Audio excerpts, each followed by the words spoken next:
2026 May 10 ഞായറാഴ്ച റായ്പൂരിലെ ഷഹീദ് വീർ നാരായൺ സിംഗ് അന്താരാഷ്ട്ര സ്റ്റേഡിയത്തിൽ നടന്ന അവസാന ബോളിലെ ആവേശപ്പോരാട്ടത്തിൽ മുംബൈ ഇന്ത്യൻസിനെ നാടകീയമായി 2 വിക്കറ്റിന് തകർത്ത് റോയൽ ചലഞ്ചേഴ്സ് ബാംഗ്ലൂർ വിജയം സ്വന്തമാക്കി. ഈ നിർണായക വിജയത്തോടെ IPL 2026 പോയിന്റ് പട്ടികയിൽ ഒന്നാം സ്ഥാനത്തേക്ക് കുതിച്ചു. ഇത് കിരീടം നിലനിർത്താനുള്ള അവരുടെ പോരാട്ടത്തിന് കൂടുതൽ കരുത്ത് പകരുകയും ചെയ്തു. എന്നാൽ ഈ തോൽവിയോടെ 5 തവണ IPL ചാമ്പ്യന്മാരായ മുംബൈ ഇന്ത്യൻസ് പ്ലേ ഓഫ് സാധ്യതകളിൽ നിന്ന് ഔദ്യോഗികമായി പുറത്തായി.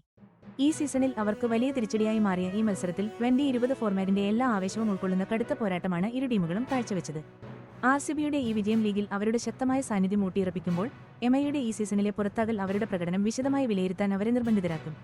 2026 മാർച്ച് 28 മുതൽ മെയ് 31 വരെ നടക്കുന്ന IPLന്റെ 19ാം സീസൺ അപ്രതീക്ഷിത വഴിത്തിരിവുകളുമായി മുന്നോട്ടു പോവുകയാണ്.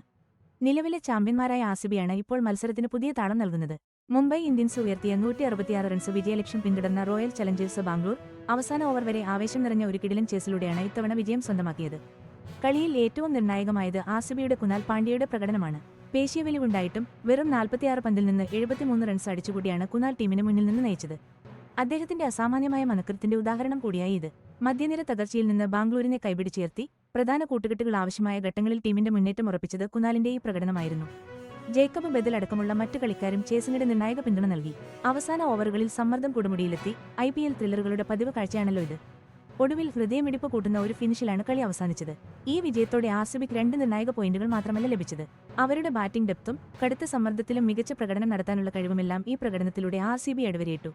ശക്തരായ എതിരാളികളെ തോൽപ്പിക്കാനും ലീഗ് പോയിന്റ് ടേബിളിൽ തങ്ങളുടെ ശക്തമായ സ്ഥാനം നിലനിർത്താനും RCBക്ക് കഴിവുണ്ടെന്ന് തെളിയിക്കുന്ന ഒന്നുകൂടിയായി ഈ ചേസ്. കളിയുടെ തുടക്കത്തിൽ ആദ്യം ബാറ്റ് ചെയ്യാനിറങ്ങിയ മുംബൈ ഇന്ത്യൻസ് 7 വിക്കറ്റ് നഷ്ടത്തിൽ 166 റൺസ് എന്നൊരു ഭേദപ്പെട്ട സ്കോർ നേടി. 57 റൺസെടുത്ത തിലക് വർമ്മയും 47 റൺസെടുത്ത നമൻ ധീറും ചേർന്നാണ് മുംബൈ ഇന്നിംഗ്സിന് കരുത്തായത്. എന്നാൽ RCBയുടെ ബൌളിംഗ്, പ്രത്യേകിച്ച് ഭുവനേശ്വർ കുമാർ, വളരെ മികച്ച പ്രകടനമാണ് നടത്തിയത്. മാൻ ഓഫ് ദി മാച്ച് നേടിയ കുമാർ വെറും 23 റൺസ് മാത്രം വഴങ്ങി 4 വിക്കറ്റുകൾ വീഴ്ത്തി തകർപ്പൻ പ്രകടനമാണ് കാഴ്ചവെച്ചത്. മുംബൈയുടെ ടോപ്പ് ഓർഡർ ബാറ്റ്സ്മാൻമാരായ Ryan Rickelton, captain Rohit Sharma, കൂടാതെ അപകടകാരിയായ തിലക് വർമ്മ എന്നിവരെയാണ് അദ്ദേഹം പ്രധാനമായും പുറത്താക്കിയത്. ഈ മികച്ച പ്രകടനം കളിയുടെ ഫലത്തെ കാര്യമായി സ്വാധീനിച്ചു എന്ന് മാത്രമല്ല, IPL 2026 സീസണിലെ ഏറ്റവും കൂടുതൽ വിക്കറ്റ് നേടിയ താരം എന്ന നിലയിൽ ഭുവനേശ്വർ കുമാറിന്റെ സ്ഥാനം ഇത് ഉറപ്പിക്കുകയും ചെയ്തു. നിലവിൽ 11 മത്സരങ്ങളിൽ നിന്ന് 21 വിക്കറ്റുകളുമായി പർപ്പിൾ ക്യാപ്പ് അദ്ദേഹത്തിന്റെ പേരിലാണ്. ഈ മത്സരഫലം ഇരു ടീമുകൾക്കും നിർണായകമാണ്. RCB തങ്ങളുടെ ഒന്നാം സ്ഥാനം നിലനിർത്താൻ ശ്രമിക്കുമ്പോൾ മുംബൈ ഇന്ത്യൻസിന് ഈ സീസണിൽ നേരത്തെ പുറത്താകേണ്ടി വരും.